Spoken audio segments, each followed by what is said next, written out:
Mejor Hablemos. Bienvenidos, estamos ya en Mejor Hablemos. Lamentablemente hoy no podemos decir buenas noches. El dolor, el luto, el terror nos ha vuelto a poner en situación de tristeza, en situación de rechazo, por supuesto, al terrorismo, a este ataque perpetrado en la Escuela de Cadetes General Santander.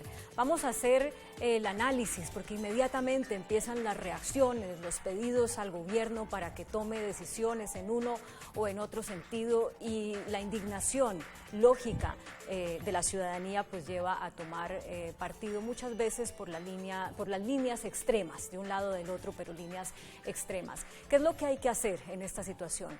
Para hablar de esto hemos invitado a Alejo Vargas, que es el director del Centro de Pensamiento y Seguimiento al Diálogo de Paz de la Universidad Nacional y también director del Grupo de Investigación de Seguridad y Defensa de esa universidad. Bienvenido, Alejo. Gracias, Claudia, muy amable. Y también va a estar con nosotros más adelante el exministro de la Defensa, Juan Carlos Pinzón, que por supuesto tiene gran conocimiento de los temas de seguridad y defensa. Actualmente se desempeña como director de Pro Bogotá. Él nos va a acompañar vía microondas en algunos instantes. Alejo, cuando conocimos el atentado y especialmente las imágenes que se empezaron a divulgar, tan duras, tan dolorosas, la gente se llenó de indignación y unas personas piden al gobierno mano dura y otras piden mesura. ¿Qué es lo que hay que hacer? No, yo creo que en primer lugar un hecho de esto, como hoy lo hemos hecho la mayoría de los colombianos, yo diría que la totalidad, es absolutamente condenable, eso no tiene ninguna explicación, y es entendible esas reacciones de sectores de la ciudadanía. Sin embargo, me parece que el presidente Duque en su intervención fue razonable, buscando, como creo que debe comportarse un gobernante, es decir, con tranquilidad, sin que obviamente eso no implique que deba tomar las medidas que tiene que tomar como responsable de la seguridad de todos los colombianos.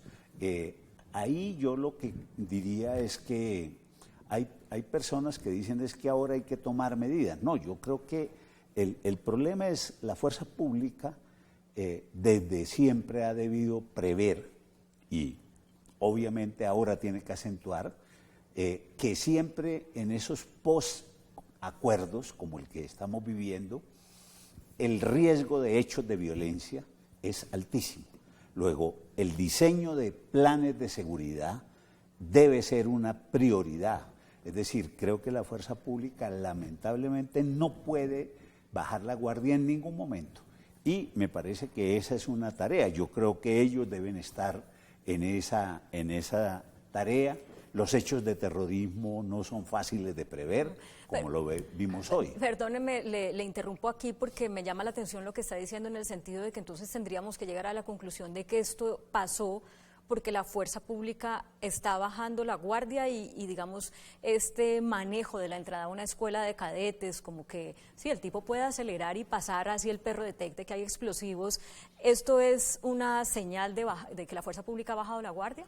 No, yo creo que los que hemos entrado a la Escuela General Santander o a la Escuela José María Córdoba, sabemos cómo son los procedimientos y en general son procedimientos que no son digamos, suficientemente rigurosos, porque es, digamos, lo que el protocolo de ellos tiene. Lo que yo indicaría es que en este periodo ese tipo de procedimientos deben reforzarse. Hay que tomar medidas porque el riesgo siempre de hechos de violencia de este tipo o de otros es muy grande, sí, porque siempre en esos posacuerdos hay grupitos, hay disidencias, hay personas que pueden querer hacer daño, sí, y crear zozobra en la sociedad. Obviamente no quiere decir que estos hechos se puedan prever, porque es muy difícil prevenir y prever el terrorismo. Sí. Permítame, Alejo, vamos a saludar al exministro Juan Carlos Pinzón, quien nos acompaña vía microondas. Exministro, buenas noches, ¿me escucha? Claudia, muy buenas noches, le escucho bien. Un saludo para usted y para don Alejo Vargas, y un poco con el corazón arrugado, triste, como toda de ver Colombia, este acto de barbarie inaceptable. Exministro, no sé si usted estaba escuchando lo que decía Alejo Vargas en el sentido de hacer también un llamado a la fuerza pública para que no baje la guardia porque estamos en una etapa de posacuerdo y de pronto la entrada a la escuela no es o a otras escuelas no es lo suficientemente rigurosa como para evitar que una cosa así pase. ¿Usted está de acuerdo con eso o cuál es su postura? Pues mire, aquí y en cualquier lugar del mundo, cuando se quiere hacer un atentado terrorista y una maldad de este estilo, lo hemos visto. Lo hemos visto en Nueva York, lo hemos visto en París, lo hemos visto en Londres, lo hemos visto en Japón y por supuesto ya lo habíamos visto en Colombia en otras ocasiones. Es decir, cuando hay una organización terrorista con la voluntad de hacer daño, por supuesto que hay que hacer gran inteligencia, no se puede seguir debilitando la inteligencia ni las capacidades que tiene el Estado, tenemos que volver a recuperar esas capacidades para golpear con toda contundencia a quienes están en esas actividades de manera preventiva y luego de que se presenta un hecho como estos, poderlos perseguir y golpear. Yo creo que hay otro tema que no podemos evadir en Colombia y es que aquí hay personas que están convencidas de que luego de cometer un acto de estos van a obtener una silla en el Congreso, porque es que esto no es teórico, esa verdad está hoy a puño. Allá hoy en el Congreso hay por lo menos 3 personas que yo puedo identificar que en su momento ordenaron atentados de estas características, participaron de los mismos y hoy son congresistas. Entonces, ¿qué está en la mente de quienes cometieron el acto terrorista de hoy seguramente? Que al Estado se le pueden sacar ventajas y que este acto de barbarie terrible que hemos visto hoy en Colombia eventualmente sí puede generar un retorno. Eso es lo que no puede seguir pasando. Eso que usted acaba de plantear es lo que hemos visto en las redes sociales y es lo que quiero que ahorita reflexionen o opinen acerca de eso ustedes dos, porque muchas personas dicen, esto es consecuencia del proceso de paz, es consecuencia del proceso de paz, ahí está la paz de Santos. Otras inmediatamente dicen, pero cuando estaba Uribe, que no había proceso de paz, también le hicieron un atentado y en instalaciones militares, entonces no es ninguna consecuencia del proceso de paz. ¿Esto es consecuencia del proceso de paz, exministro? Claudia, mire, usted sabe que yo no soy nuevo en esto. A mí me ha tocado afrontar este tipo de temas. Recuerde que yo era viceministro de Defensa cuando en el gobierno del presidente Uribe nos colocaron la bomba de la Escuela Superior de Guerra y me tocó a mí dirigir el Comité Antiterrorismo y en esa línea llegar precisamente a quienes fueron los culpables de esta situación, a hacer las operaciones decisivas con nuestras fuerzas militares y de policía y precisamente crear las condiciones para que luego hubiese una negociación.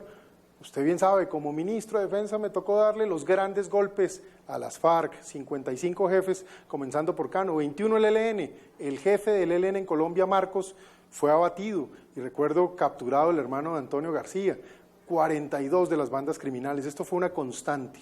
Pero hay que decir que luego se fue bajando la guardia, se fue pensando que estas cosas no iban a volver a ocurrir, el ELN además envalentonadísimo, esperando que le den beneficios similares a los de las FARC. El país sabe, yo nunca me puse a negociar, de hecho el uso de la fuerza era para llevarlos a eso. Lo que nunca podré estar de acuerdo es en que haber concedido más de lo que era aceptable, pues termine viéndose como un premio y obvio, los que hacen este tipo de cosas, pues también calculan eso, calculan no solo negociar, sino además que de una u otra manera puedan obtener beneficios similares a los ya obtenidos. Claro, hoy hay es que rodear a las autoridades, hoy no debemos de verdad entrar en un juego de polarizaciones y de quién tiene la culpa y el gobierno anterior o no, por Dios, estamos ya frente a un hecho y ese hecho significa que debemos unirnos los colombianos, rechazar el terrorismo, rodear a las autoridades y llegar hasta quienes han cometido estos actos, pero para que los castiguen, no para que los premien. Exministro, le voy a pedir que me acompañe otro minuto más, le voy a hacer la misma pregunta a Alejo y tengo una pregunta más para usted antes de que se tenga que ir, porque sé que se tiene que ir y le agradezco su tiempo. Alejo, ¿esto es consecuencia del proceso de paz? Yo realmente creo que no es adecuado eso. Primero quiero saludar, por supuesto, al exministro Carlos Pinzón, a quien he conocido desde su época viceministro y quien respeto mucho por su compromiso con los temas de la seguridad del país. Yo creo que efectivamente este tipo de hechos son reiterativos de estos grupos que por esa vía pretenden mostrar una fuerza que definitivamente no tienen, porque como vemos hoy ese hecho que enluta a los colombianos, es un hecho que produjo uno y seguramente un entorno muy pequeño, pero lo que genera como apariencia es que hay mucha fuerza. Realmente no, eso hay que quitarse de la cabeza. Son pequeños grupos que el Estado va a tener que dominar y reducir y colocarlos. ¿Pero es consecuencia o no del proceso? No, yo no creo que sea exactamente. Lo que usted decía me parece que es bastante evidente. No es exactamente eso. Es una manera que tienen estos grupos, a mi juicio, de mostrar fuerza, y eso es lo que siempre busca el terrorismo, y cuando se les da más eco, ese terrorismo cree que ha sido exitoso.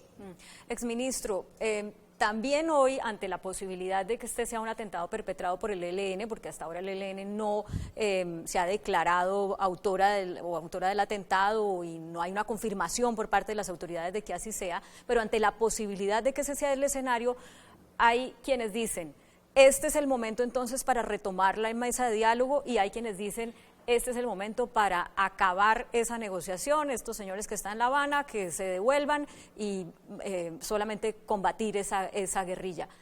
Yo intuyo cuál puede ser su postura, pero quisiera que nos la responda y nos la explique.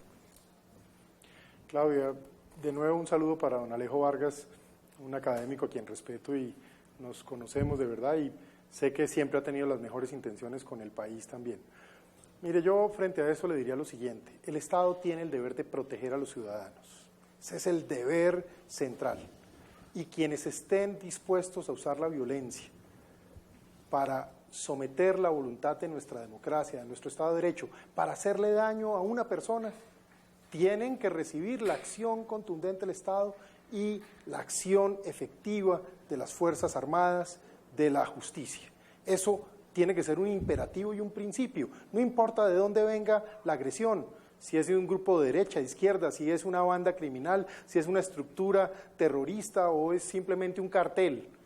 El Estado tiene que defender a la gente y no puede andar ofreciendo prebendas que hagan que le vaya mejor a quien cometió un delito que a quien nunca lo ha cometido. Eso yo creo que es muy importante. Segundo, claro que la fuerza del Estado lo que busca es someter la voluntad de quienes quieren hacerle daño a los ciudadanos. Entonces, ¿eso qué significa? Que si ahora hay que ir por una campaña antiterrorista muy efectiva, capturando las redes, capturando las personas que tienen relación con este caso, incluso visualizando qué puede haber en el exterior para precisamente actuar, pues todo eso al final se hace para que estas personas entiendan que en algún momento dado, incluso si hay una negociación, no es porque en esa negociación se les va a premiar, sino es porque el Estado en un momento dado está dispuesto a cesar su persecución siempre que cesen sus actividades y se sometan a la ley y a los castigos que tiene la ley. Es que lo que ha pasado últimamente, recuerde, le duele al colombiano de a pie que haya hoy un señor que por haber hecho este tipo de atentados hoy gane un salario de más de 30 millones de pesos, tenga escoltas y pueda recibir todo tipo de beneficios. Ojo con eso. Esos son los ejemplos que no pueden estar más en Colombia y que usted sabe sí ha sido mi posición crítica y mi preocupación. Claro, pero no le entendí bien la respuesta. O sea, usted dice continuar o no continuar la mesa, o tercera opción, pues este no es el momento de tomar esta decisión. No hay forma de continuar esa mesa. Mire, hoy no hay forma de continuar esa mesa. A esta gente hay que ir, perseguirlos, golpearlos, desestabilizarlos, quebrar sus estructuras y llevarlos a que no tengan otra alternativa más que entender que hay que sentarse, cesar y llevar el país a un mejor destino. Eso ya lo hemos hecho y lo hicimos con efectividad. No temamos actuar con la decisión que hay. Me decía un día un soldado, y no olvidaré esto, me dijo, hombre, nosotros golpeamos a toda esta gente, en el caso de las FARC, para llevarla a una mesa de negociación. Los llevamos, los derrotamos militarmente, no tenían otra opción que irse del país o negociar. Y en efecto, lo que dolió siempre fue que teniendo esa ventaja se perdiera en una mesa de negociación. Eso es lo que no nos puede volver a pasar. Tenemos que someter a los violentos, que nadie le haga daño a ningún ciudadano. Exministro, antes de que se vaya, se ha suscitado ahorita también una cosa como recuerden que no es que estemos en posconflicto, sino que estamos en posacuerdo, y en posacuerdo todavía puede haber este tipo de violencia, entonces no tengamos esto como un fracaso del acuerdo de paz, sino como algo natural dentro de un proceso de un país que está transitando hacia la paz. Esto de posacuerdo, posconflicto, ¿usted tiene alguna opinión al respecto? Pues mire, lo que hay que entender es que en Colombia hay diversos conflictos. el conflicto contra la estructura principal de las FARC llegó a su fin. Uno le puede gustar o no el acuerdo, pero eso fue lo que pasó.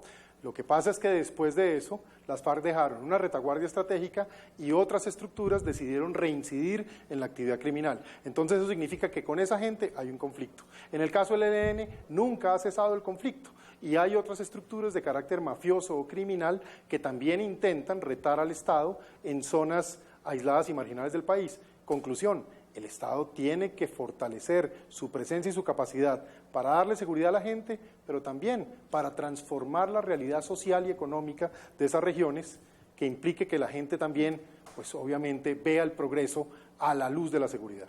Exministro de Defensa Juan Carlos Pinzón, le agradezco mucho su tiempo, lo despido porque sé que tiene que irse y pues seguimos aquí en la conversación con Alejo. Claudia, muchas gracias y un saludo para don Alejo Vargas y de nuevo, con gran dolor el día de hoy, mucha tristeza, y a las familias de estas personas, de estos policías fallecidos y heridos, pues nuestro cariño, nuestro dolor, solidaridad. Gracias. Alejo, antes de ir a comerciales, si fuera el ELN, continuar la mesa o acabar la mesa, ¿cuál es su postura desde el análisis y desde el conocimiento que usted también tiene de estos grupos armados? No, yo creo que para ningún gobierno, ni para el del presidente Duque, ni cualquiera otro, bajo estas condiciones, es decir, después de un hecho de esto, hay posibilidades de mantener una mesa de negociación. Eso creo que no tiene ninguna posibilidad. Eso no quiere decir que se cierre definitivamente esas posibilidades.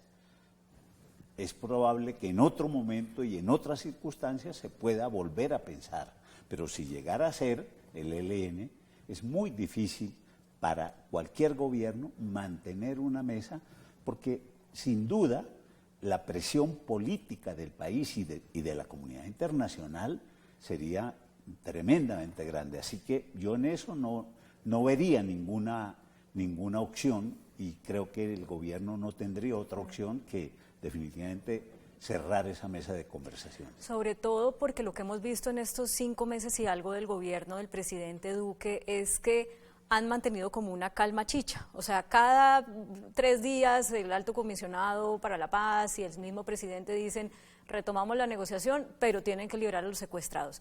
Y el ELN pues dice, no, eso lo hablamos en la mesa, o no tenemos los secuestrados que el gobierno dice, pero ha sido también una manera como de darle algo de oxígeno a la mesa desde mi punto de vista. Entonces, si ahora no toma una decisión, pues se va a ver como que el gobierno tiene más ganas que el ELN de negociar. No sé, ¿usted qué opina de eso? Yo creo que lo que hemos visto en estos meses es evidentemente 2 lecturas completamente distintas. El ELN, a mi juicio equivocadamente, creen que en Colombia hay una política de Estado sobre este tema de paz. Eso nunca ha habido, ni ahora ni en el pasado. Siempre esto ha sido un tema de política de gobierno. Así lo hemos visto, los que hemos estudiado este tema sabemos que es así. Cada gobierno pone sus condiciones. Y ese es parte del problema, porque entonces el ELN cree que ya lo que conversó con el anterior gobierno, eso se debe mantener. El nuevo gobierno ha creado nuevas condiciones que a su juicio deben darse y que además creo que la mayoría de los colombianos, por ejemplo, el rechazo a que el secuestro siga usándose con motivaciones políticas, eso no tiene ninguna aceptación ni en Colombia ni en la comunidad internacional. Entonces, esa exigencia del gobierno creo que es absolutamente válida. Y lo mismo la idea de que el gobierno plantea en la práctica un cese unilateral de hechos de violencia. El ELN, como viene de la experiencia del gobierno anterior, entonces de ceses bilaterales, y obviamente ahí esas 2 lecturas son las que no se han encontrado y difícilmente se van a encontrar. Si este hecho se llegara a comprobar que efectivamente fue el ELN, creo que las condiciones para el gobierno son muy poco, digamos, el margen de maniobra es prácticamente ninguno. Nos quedan pocos minutos al volver de comerciales, pero miremos las otras hipótesis, Alejo, que no haya sido el ELN. ¿Qué es lo que puede estar pasando en Bogotá como para que algo así pueda ocurrir. Estamos en Mejor Hablemos conversando sobre este atentado terrorista que le ha quitado la vida a al menos 10 personas en Bogotá. Alejo Vargas, de la Universidad Nacional, con gran experiencia en los temas de la seguridad y la paz, el conflicto, nos acompaña con el análisis. Bueno, y si no fuera el ELN, que es lo que todo el mundo está pensando que puede ser, ¿cuáles son las hipótesis, cuáles son las posibilidades y cómo se explica que algo así suceda en la capital de la República? Bueno, primero, y yo creo que eso tiene que ser absolutamente claro, no importa quién hubiera hecho este hecho, eso es absolutamente condenable y en eso no puede haber ni un milímetro de movernos, digamos, de la raya, y la solidaridad con las víctimas y con la Policía Nacional tiene que ser clara. Si no es el ELN, si no es otro grupo armado, pues evidentemente la política del Estado tiene que ser igualmente contundente para tratar de identificar plenamente, que esa es la tarea en la cual se supone está avanzando la Fiscalía, para ver la autoría del hecho, porque digamos lo que tenemos todavía, hasta donde yo sé, es unas informaciones que parecieran apuntar hacia el ELN, aunque hay algunas otras que dicen que también tendría que ver con las disidencias de las FARC de este grupo de Arauca, pero bueno, eso nos lo dirá la autoridad con la investigación que haga. Pero aún si fuera otro grupo cualquiera, uno de las organizaciones criminales, el EPL, el Estado tiene que diseñar una política para capturarlos. Pero más allá de eso, y en eso coincido con lo que el exministro planteaba, el Estado colombiano, la fuerza pública, tiene que afianzar y reforzar las políticas de seguridad y las políticas antiterroristas en Bogotá y en todas las ciudades del país, porque evidentemente la idea de que puedan darse hechos de violencia es una posibilidad en cualquier sociedad contemporánea. En eso los amigos de la fuerza pública, yo los aprecio mucho, ellos lo saben, y eso tiene que expresarse en términos de sus estrategias, de sus políticas. La inteligencia tiene que estar permanentemente trabajando en eso para que esto no se vuelva a dar. Porque por un lado se trata de terminar la investigación, capturar a los responsables, tanto materiales como intelectuales, pero por el otro, diseñar estrategias que minimicen al máximo la repetición de estos hechos de violencia. Y ahí, obviamente, la sociedad juega un papel muy importante de colaboración, de solidaridad con la fuerza pública, porque una fuerza pública que tiene el apoyo de la sociedad es una fuerza pública que va a tener mucho más ojos, mucho más oídos y que puede actuar mejor. Y, por supuesto, una fuerza pública que debe, como se espera siempre, actuar en el marco de la Constitución y la ley, y un gobierno que conduce esto. Creo que el presidente Duque ha venido siendo bastante ponderado, pero enérgico en el tema, y creo que eso es un buen síntoma.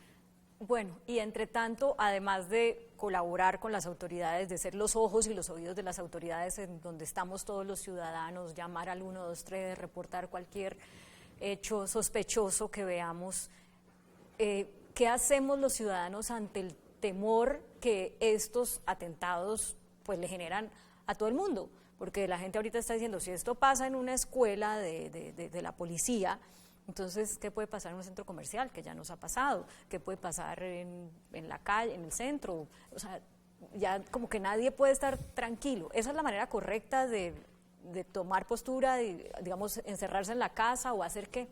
No, yo creo que una cosa muy importante, y lo ha mostrado en muchas sociedades que han vivido periodos también de este tipo, bueno, nosotros también lo hemos vivido, es que debe haber un rechazo activo de los colombianos. Los colombianos debemos expresarnos. Entiendo que hay una convocatoria mañana a un rechazo.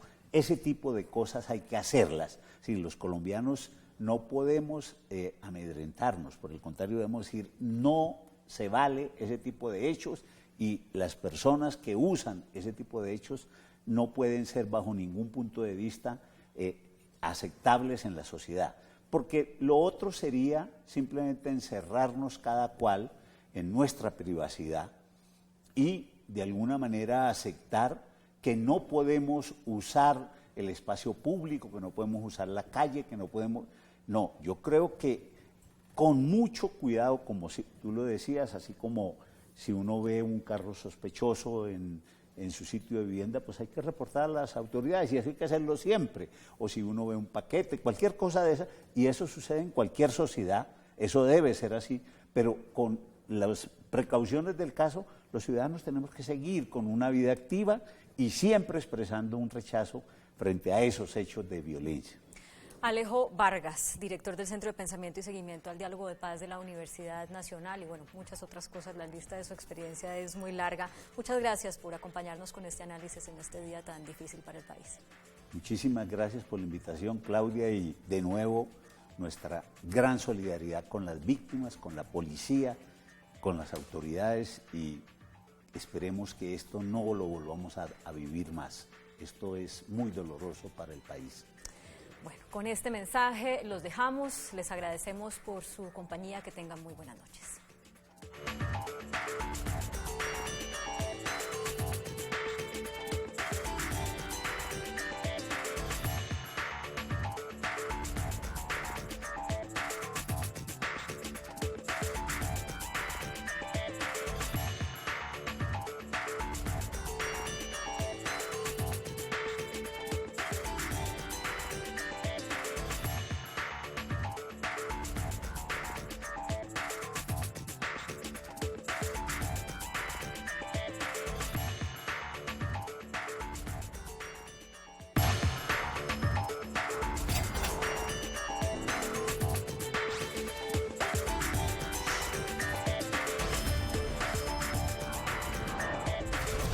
Mejor hablemos.